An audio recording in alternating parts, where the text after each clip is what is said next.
Alors, qu'est-ce que la résilience? Le mot résilience vient du latin resilere, rebondir. Mais dans la Bible, c'est bien plus que ça. Joseph n'a pas juste rebondi, il a été transformé. Job n'a pas juste survécu, il a été restauré. Paul n'a pas juste tenu bon, il a écrit les lettres les plus puissantes de toute l'histoire chrétienne, depuis une prison. La résilience biblique, ce n'est pas survivre, c'est être transformé, façonné et puis envoyé. Et nous verrons que la souveraineté de Dieu est au cœur de la tempête.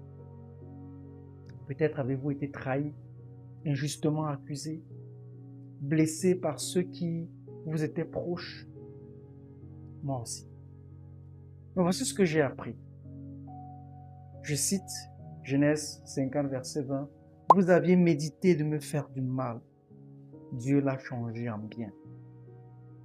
Ce verset n'est pas une phrase spirituelle, c'est une clé de vie. Je souhaite qu'à la fin de cette vidéo, vous ayez retenu cela. Ce que d'autres voulaient pour votre chute, Dieu peut le transformer pour votre appel. Comprenez bien ceci pendant qu'on avance.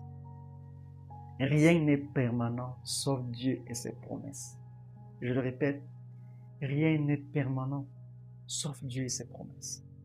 Vos crises sont réelles, vos douleurs ne sont pas imaginaires, mais elles ne sont pas éternelles.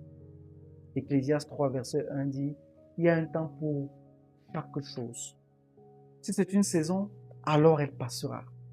Et si elle passe, elle peut vous faire porter un fruit que vous n'auriez jamais pu produire sans elle. La foi active est au cœur de la résilience. Être résilient, ce n'est pas encaisser, c'est croire.